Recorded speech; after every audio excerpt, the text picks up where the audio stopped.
नमस्कार दोस्तों। तो आज हम एक छोटी-सी खबर के ऊपर डिस्कशन करेंगे। पिछले लगभग 2 दिन से खबर ये है कि जो एंटनी साहब के बेटे हैं, अनिल एंटनी जो हैं, उन्होंने जो है भारतीय जनता पार्टी को जॉइन कर लिया है। देखिए जहाँ तक एंटनी एंटनी के बेटे की बात है, अनिल एंटनी जो हैं वो अ, पिछले काफ़ी दिनों से उनका जो रुझान था वो भारतीय जनता पार्टी की तरफ देखने को मिला था हमें। जैसे कि बीबीसी की डॉक्यूमेंट्री जो प्रधानमंत्री के ऊपर आई थी कुछ दिन पहले, तो बीबीसी की डॉक्यूमेंट्री जब आई थी तो भी उन्होंने ये ऐतराज़ जताया था कि इस तरीके की जो वाहियात बातें कुछ जो बाहर के चैनल्स हैं जो दिखा रहे हैं ये गलत है, क्योंकि ये एक तरह का भारत की जो सार्वभौमिकता है, भारत का जो जो एक पूरा संवैधानिक ढांचा है, जो संवैधानिक हमारी संस्थाएँ हैं, उनके ऊपर ये एक बहुत बड़ा हमला है। क्योंकि जो सुप्रीम कोर्ट है पहले ही प्रधानमंत्री जी को क्लीन चिट दे चुका है, किसी तरह की कोई भी आक्षेप उन पर आज तक लग नहीं पाया है, हाई कोर्ट पहले ही दे चुका है। तो उनका कहने का मतलब ये था कि इस तरीके की बाहर की जो डॉक्यूमेंट्रीज़ हैं, जो वो झूठ दिखा रही हैं, ये हमारी जो संस्थाएँ हैं, हमारी संवैधानिक संस्थाएँ हैं, उनके ऊपर हमला है। तो बाद में कांग्रेसियों ने ये काफ़ी इसके ऊपर ऐतराज़ जताया था, ये वो वैसे भी कांग्रेस जो है, वो हमेशा ही जब उसे लगता है, जब उसके फ़ेवर की बात होती है तो सुप्रीम कोर्ट अच्छा हो जाता है, फ़ेवर की बात नहीं होती है तो सुप्रीम कोर्ट बुरा हो जाता है। इस तरीके के वाहियात टाइप के लोग हैं। तो अनिल एंटनी को ये उस समय भी बड़ी दिक्कतों का सामना करना पड़ा था जब इस तरीके की बात उन्होंने करी थी। पर तब से कम इतना समझा जा सकता था कि उनकी जो करीबियाँ हैं वो भारतीय जनता पार्टी की तरफ बढ़ रही थी। हालाँकि देखिए जहाँ तक बात केरला की है, ए.के. एंटनी जो हैं कोई छोटे-मोटे लोग नहीं हैं। ए.के. एंटनी की काफ़ी ज़्यादा जो है महत्व आप केरला में रख सकते हैं और काफ़ी बड़े लीडर वो माने जाते हैं। कोई उनको वहाँ पे किसी तरह की कोई परिचय की आवश्यकता नहीं है। परंतु ए.के. एंटनी अब काफ़ी बूढ़े हो गए हैं, उनसे भी जब ये पूछा गया कि आपके बेटे वहाँ चले गए हैं, तो ए.के. एंटनी ने यही कहा कि देखिए मैं अब बूढ़ा हो चुका हूँ और मेरे बस का अब कुछ नहीं है और ये मेरे सलाह से बिल्कुल भी नहीं हुआ है और मैं तो गांधी परिवार का ही एक एक बिल्कुल आप कह सकते हैं कि गांधी परिवार की तरफ से मेरी जो है निष्ठा जो है उन्हीं के प्रति है और मैं तो कांग्रेसी ही हूँ और कांग्रेसी ही रहूँगा। देखिए, ए के एंटनी कांग्रेस के काफ़ी करीब रहे हैं और ए के एंटनी पहले यूपीए 2 में आपको पता है डिफेंस मिनिस्टर्स भी रह चुके हैं। देखिए, बात वो नहीं है, बात ये है कि ए के एंटनी चले। देखिए, जहाँ तक ए के एंटनी जी की बात है, ए के एंटनी कांग्रेस के वैसे ही बहुत करीबी हैं, हम सभी को अच्छे से पता है। परंतु जहाँ तक उनका बेटा अब भारतीय जनता पार्टी में चला गया है, मैं नहीं मानता कि इसमें अ, उनका क्या रोल है, क्या नहीं है। इस सब चीज़ों से परे थोड़ी और अलग अलग से बात करेंगे।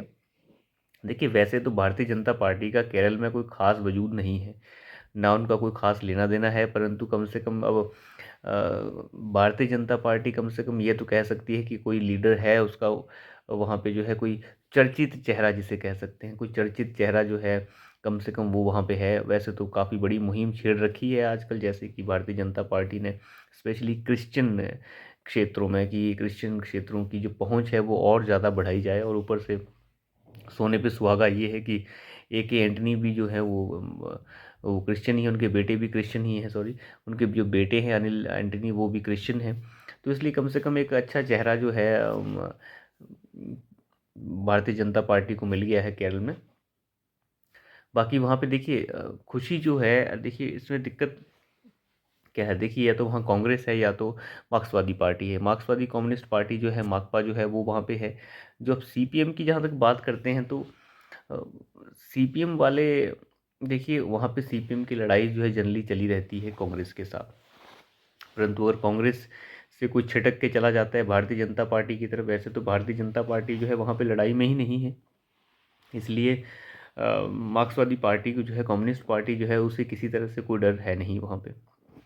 चलिए खैर, अभी तो चुनाव बहुत दूर है वहाँ पे, परंतु भारतीय जनता पार्टी जो है थोड़े बहुत ग्राउंड बना रही है, थोड़े बहुत ग्राउंड क्रिएट करती रहेगी वहाँ पे, कुछ ना कुछ उसका रिजल्ट उन्हें ज़रूर मिलेगा। हालांकि अभी फ़िलहाल मार्क्सवादी पार्टी जो है उसके लिए तो थोड़े बहुत अड़ंगे कम हो गए हैं। अगर कोई छिटक के चला गया है कांग्रेस से भारतीय जनता पार्टी की तरफ, तो इसलिए सहूलियत जो है वो मार्क्सवादी कम्युनिस्ट पार्टी को ही इधर मिलेगी। बीजेपी को जो फ़ायदा होना होगा वो तो होगा ही, ठीक है।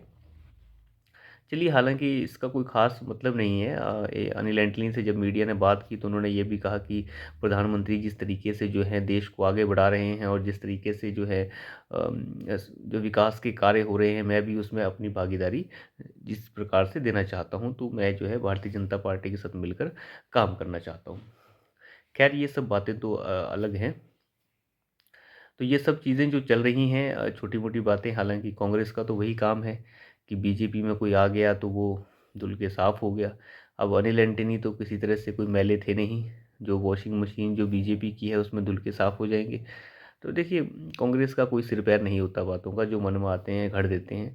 देखिए, राजनीति में दंड भेद सब चलता है, हम मानते हैं राजनीति में हर राजनीतिक दल दंड भेद का इस्तेमाल करता है, तो आप भी कर लीजिए। मना किसने कर रखा है आपको? दंड भेद तो चलेंगे ही कम से कम, लेकिन शर्म तो होनी चाहिए, पाखंड नहीं होना चाहिए।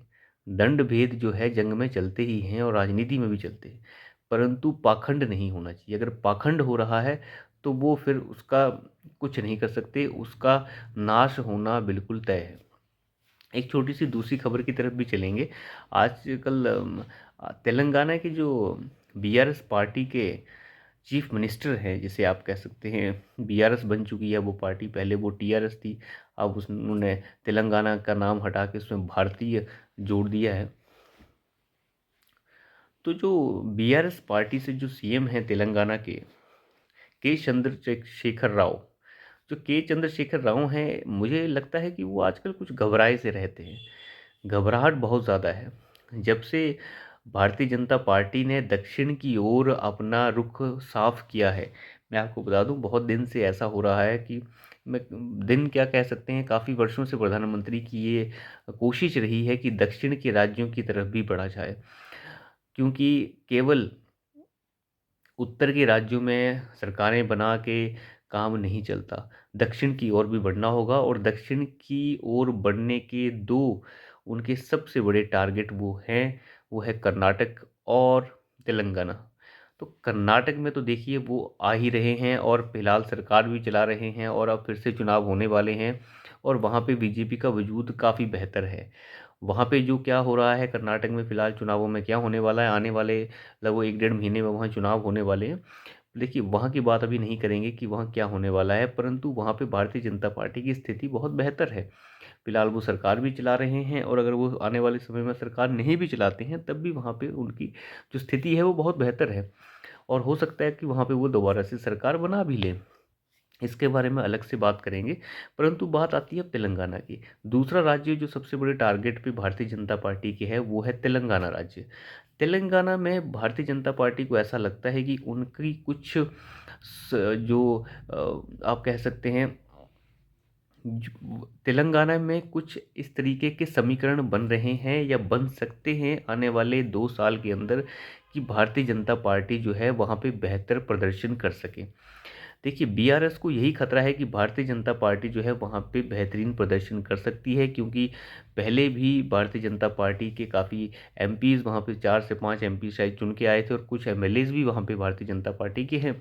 हालांकि बीआरएस वहाँ पे बहुत ही ज़्यादा मजबूत स्थिति में है, परंतु के चंद्रशेखर राव पता नहीं अंदर ही अंदर क्या सोचते रहते हैं। जब से तेलंगाना बना है तब से वो वहाँ पे राज कर रहे हैं। तो मैं आपको बताऊं कि भले ही तेलंगाना में बीआरएस की सरकार इस वक्त हो, परंतु उन्हें डर बहुत ज़्यादा है प्रधानमंत्री मोदी से।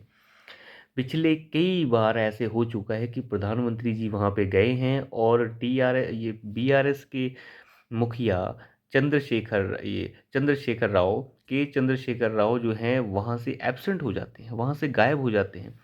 प्रोटोकॉल का पालन नहीं करते, प्रधानमंत्री जी को रिसीव करने नहीं जाते, उनसे मिलते नहीं, कहते हैं मैं ज़रूरी काम से बाहर हूँ या मैं फलाने से बाहर हूँ, या कोई ना कोई बहाना लगा देते हैं, उनका सामना नहीं करते। देखिए, मुझे लगता है ये इस तरह की चोचलेबाजियाँ नहीं होनी चाहिए। राजनीति है, अगर आपको राजनीति ही करनी है तो सामने आके राजनीति कीजिए, इस तरीके की क्या मतलब है। और के चंद्रशेखर राव की जो मुश्किलें हैं वो वैसे भी बढ़ने का जो सिलसिला है वो अब शुरू हो चुका है। भले ही उनको प्रधानमंत्री जी पसंद ना हो, जो भी हो, कई तरह की हरकतें जो हैं ये के चंद्रशेखर राव कर चुके हैं। कुछ दिन पहले कह रहे थे कि किसानों की पार्टी हूँ, किसानों से हम शुरू करेंगे, पूरे देश के किसान इकट्ठे होंगे, कोई इकट्ठा नहीं हुआ। काहे कि किसान किधर के किसान, के चंद्रशेखर को तेलंगाना के बाहर कोई नहीं जानता है, ना उनका कोई वजूद है। ये जो विपक्षी एकता जो एक दूसरे के राज्यों में करने की कोशिश की जा रही है, जो अखिलेश यादव में उठ के चले जाते हैं वेस्ट बंगाल, जहाँ इन्हें जो है एक वोट नहीं मिल सकता अपने नाम से। ममता बनर्जी जो है अखिलेश के पास चली जाती हैं, जो अखिलेश को एक वोट नहीं दिला सकती उत्तर प्रदेश में। के चंद्रशेखर राव जो हैं वो चले हैं भारत में, पूरे भारत की सैर करने, कह रहे हैं कि हम वोट दिलाएंगे।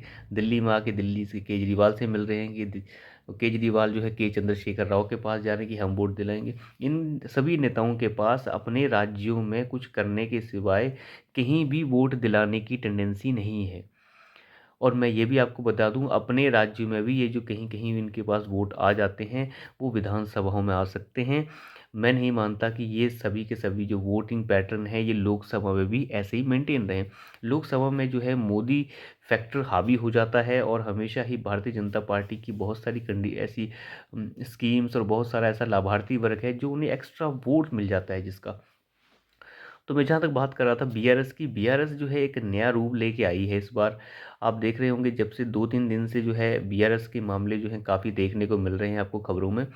बीआरएस ने ये 2 दिन पहले आरोप लगाया था कि जो भारतीय जनता पार्टी के सांसद भी हैं और वहाँ के प्रदेश प्रमुख भी हैं, उन्होंने जो है पेपर लीक करवाया है।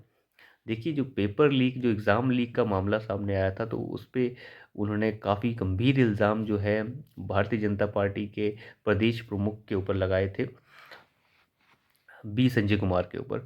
जो संजय कुमार हैं, इनके ऊपर जो ये आरोप लगे हैं वो क्योंकि वो सांसद भी हैं वहाँ से, तो बी संजय कुमार के ऊपर जब ये आरोप लगे तो उन्होंने इस कुछ इस तरीके की व्हाट्सएप चैट्स वगैरह दिखाई गई हैं कि व्हाट्सएप चैट्स के दौरान या मैसेज जो है व्हाट्सएप पे मैसेज उन्हें आया एक एग्ज़ाम का। हालांकि संजय कुमार का कहना ये था कि ये मैसेज बहुत लेट आया मेरे पास, तब तक एग्ज़ाम शुरू हो चुका था।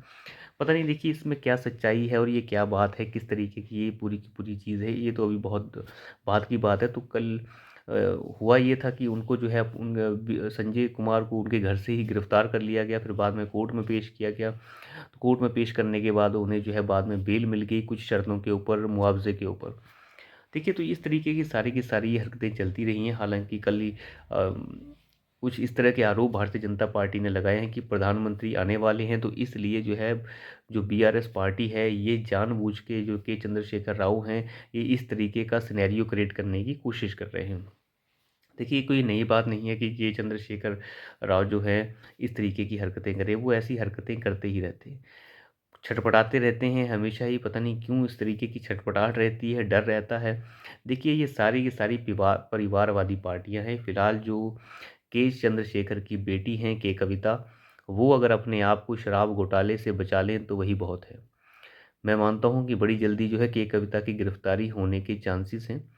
जो अपने आप को लोग ये सोच के चल रहे हैं कि हम जो है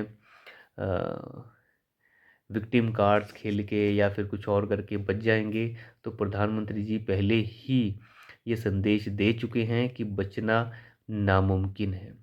जिन्होंने गलत किया है उन्हें उनके अंजाम तक पहुंचाया जाएगा। तो खैर, ये सारी की सारी जो चीज़ें हैं इसी की छटपटाहट है के चंद्रशेखर राव में भी।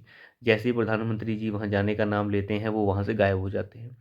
इस तरीके की मैंने कभी नहीं देखा कि कुछ इस तरीके की हरकतें कभी कोई करे।